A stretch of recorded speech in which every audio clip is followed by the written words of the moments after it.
这是该的。伊搁做较偌好，有啥用？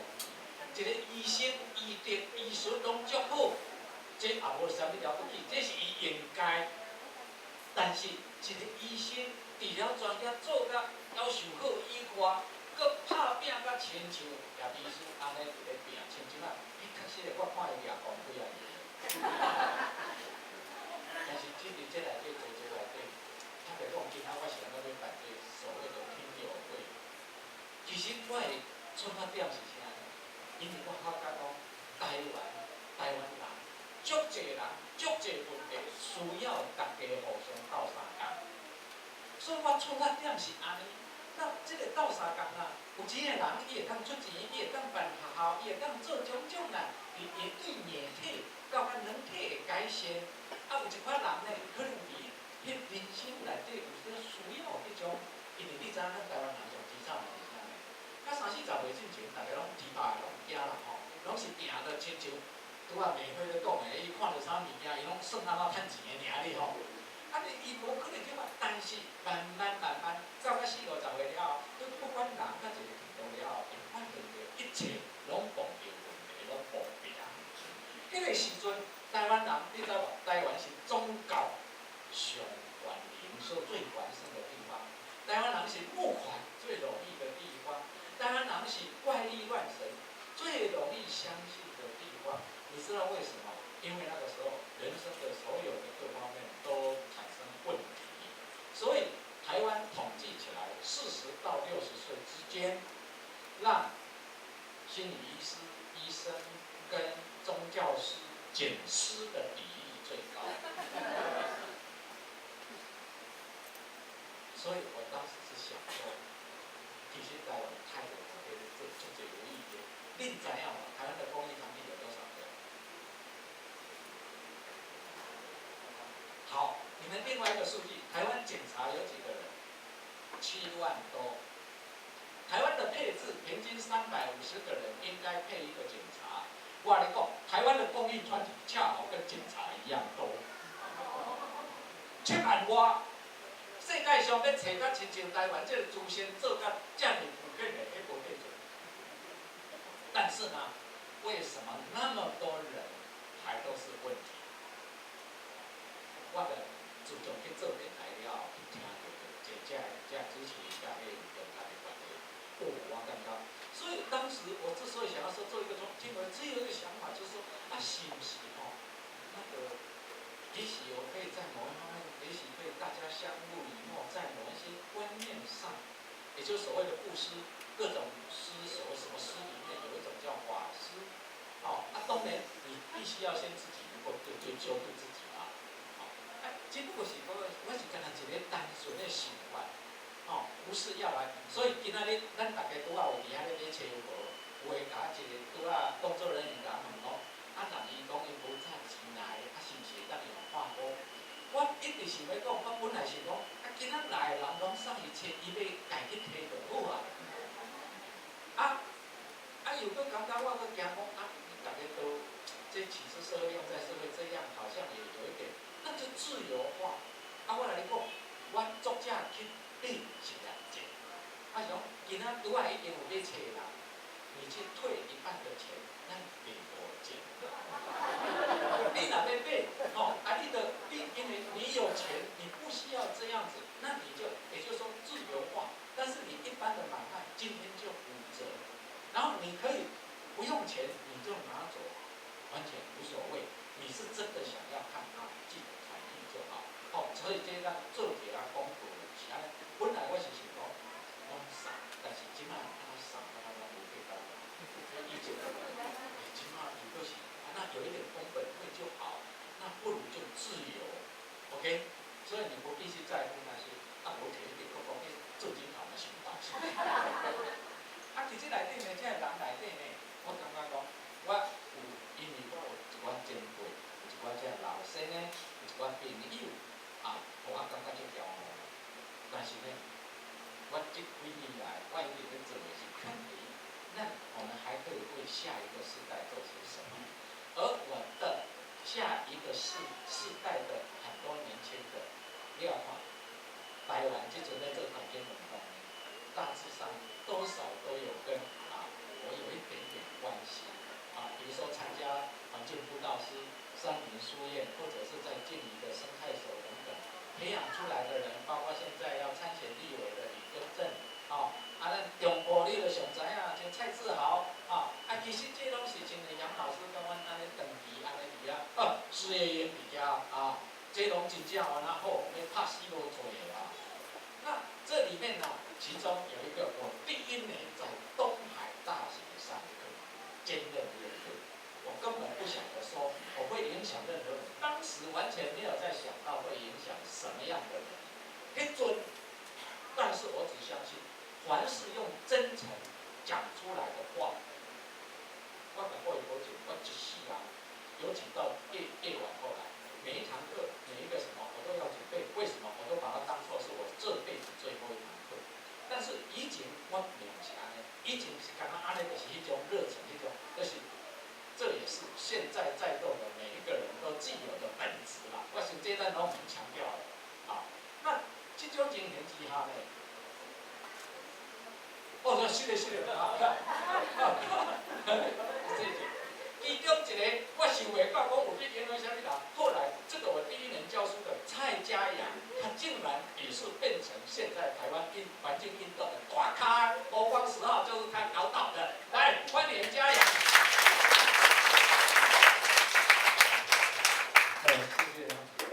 谢谢陈老师的介绍，很高兴今天这边见到大家其实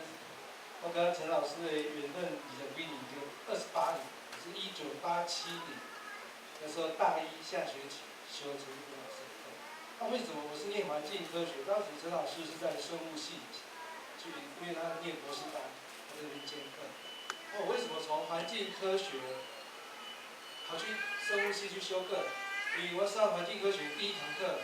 叫做环境科学概论。那天上课老师说，咱处理环境科学污染最简单的，烟档气到愈悬。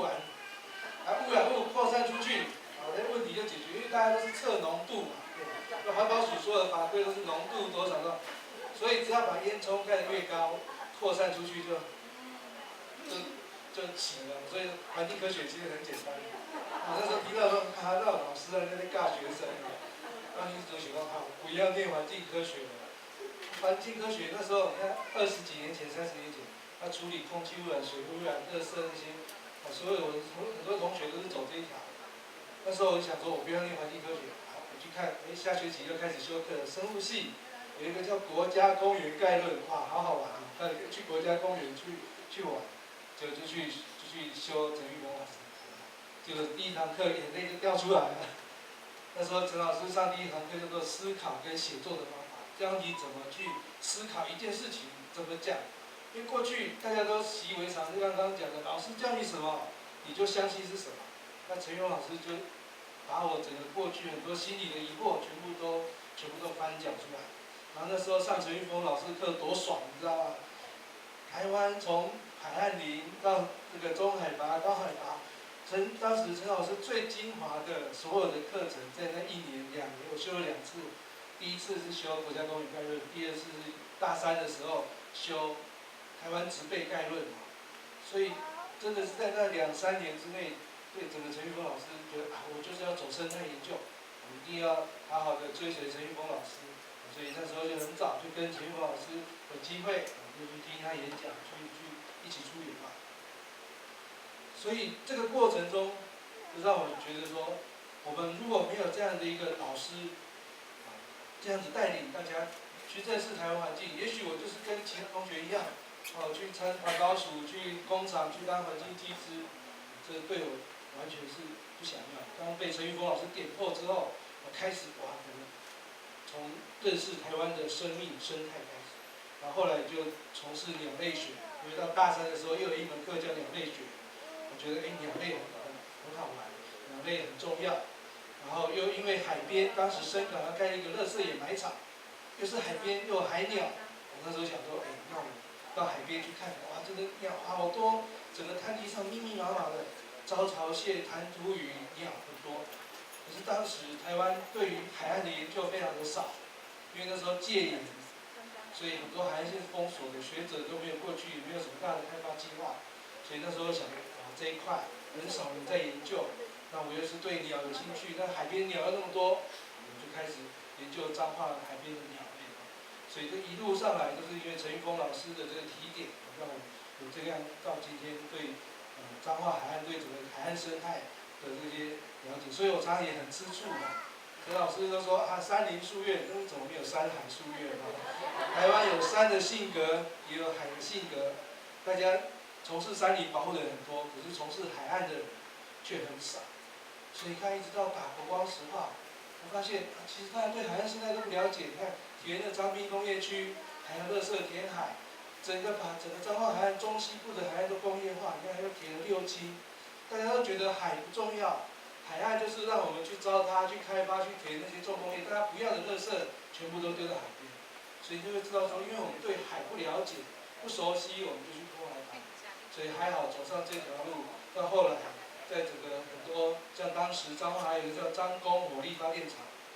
然后又国光石化这些，我终于能够在很多大家一起的努力之下，把国光石化打出。其实不是我一个人，其实每一个人发挥自己的力量去打出来。很多人问我，打完国光石化之后为什么你不见了？有很多议题好像都蔡家长就不见了。其实我不是不见了，只是我有一些另外该做的事情，过去因为做环境运动没有做，比如说很多海岸的鸟类生态的这些书，我累积了很多的资料，我应该把它好好的想出来出版啊。所以在年底之前，我会先出一本对于彰化海岸20几年来的变迁。告诉大家说，彰化海岸从我过去当大学生、研究生到现在，它的变迁，我是希望说，这个是我对彰化海岸，因为我是从这里吸取的养分成长，所以我必须要对它负责任，我就要把这些资料都汇整出来。所以不是我不见了，而是我在做一件只有我可以把它完成。因为很多事情，比如空污、水污啊、步数，它很多人，但是我现在这件事情就是我应该要把它完成这个责任。所以我不是消失，很多人如果要找我，还是找得到，需要我帮忙的，我还是会帮忙。比如说我最近在玩空拍，很多人现在都到处在找我帮忙拍，所以我很乐意的帮助大家。如果你需要对环境地景的变迁，然后需要一些空拍照，我很乐意免费，我在脸书上我是公开，我这是免费提供这个我现在有的这些设备来帮助大家，所以。所以我常讲说，团结不是大家每一个人都是做同一件事情叫团结，而是很多事情不同的人在做不同的这个领域，那大家的目标是一致的，那希望能够环境更好保护好。那不同的人，大家的兄弟爬山各自努力，只要目标一致，大家理念如果有一点歧义，不一定要全部挤在一起合作，这叫团结，就是大家去发挥自己的所长。那最后。有一件事情，因为刚好上个礼拜前几天有一则新闻，就是新竹市政府要移除红树林，然后报纸写说环团愤怒啊抗议说什么呢？其实移除红树林，我10多年前就在彰化在提出要移除红树林，我还特别在3月12号植树节办拔红树林活动，那个因为那时候跟我们一起这样，很多人问我说，老师你。书本上都没有告诉你说要移除红树林，为什么你敢这样想？我就说，我看到红树林在它不该在的地方，彰化海岸、中西部海岸本来没有，因为我们都认为啊，台北红树林很重要，关渡、水笔仔、南部的什么海茄东、南里，中部没有，就开始去种，就种了之后造成对中部海岸生态的危害。你要把时空的尺度拉开。以前陈老师就告诉我们要把时空尺度拉开，你不能只看到眼前这一段说红树林很好、很漂亮，但是它对后续整个泥滩地、生物生态、区域防洪、排水都造成很大影响。所以当时我提出来都没有人敢接受、敢认同这样的一个理念。但是慢慢的10多年之后，你看从新竹、台中、彰化，甚至南部的云林。大家都在知道原来这些红树林有它负面，它不是我们所想象的好。就像富花米草啊，跟很多植物，因为它是外来的，对这个生态系来讲它是外来的，它就会有一些负面的效果。所以我是觉得说，在这个沟通一个议题，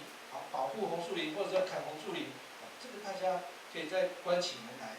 或者是说一个大家环保团体之间大家去沟通了解，说为什么会这样。那我是比较支持是把它围堵起来，不要让它继续扩散就好。你清除是清不干净，可以把它围起，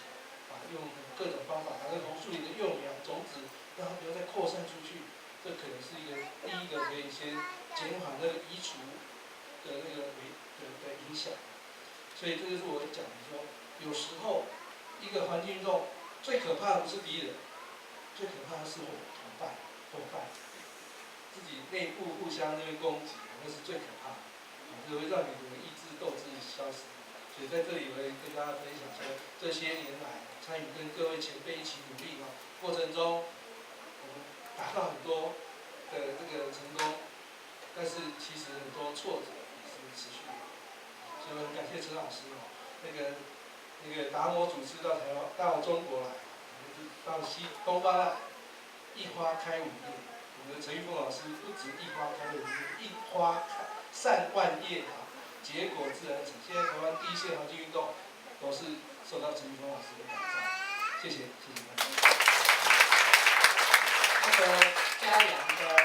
环保联盟彰化队已经要来这边进驻，所以也是我们的成员之一。那么这些年轻世代，就是说我大概迄阵开始教这个，他们最让我佩服的是什么？他们一上电视或从事运动，温文儒雅，无亲像我呢，必须要甲老师甲妹妹赶快要破布骂街。但是呢，他们这一代已经不是，我心中在想，哇，真的是大将之风。其中呢，另外一个大将，就是介绍我去抢救热带雨林，而且呢，它也带有某一种情绪性的坑问，因此他开创台湾环保运动史上第一桩牺牲摄像偷光光。我们欢迎不来我啊，他又去偷了是吧？张子健老师来了没？哇，这个跳不礼物啊，但是他就是，因为你知道在抗争过程当中，为了引起人家的注意，为了引起媒体要达到所谓的不惜牺牲一切，其中另外就是最严重的、最激烈就是包括自己的命都死掉。好，然后我呐，1980年代开始行入社会运动的时候，迄阵我就是熟悉的一个，他嘛无算真贵，他超我几岁？他4岁吼，14、19岁吼，呀，安尼嘛是真贵啦，叫伊落去送伤大啦。好，后壁这个神社呢，是真正讲本土甲吼，你看嘛袂晓讲。真简单啦，林义雄，你即摆去看迄阵啊，遐遮的画图，拢是即位伟大，迄个地底用着性命创造台湾本土的艺术，走得最虔诚，完全不计外在这一切。陈来兴老师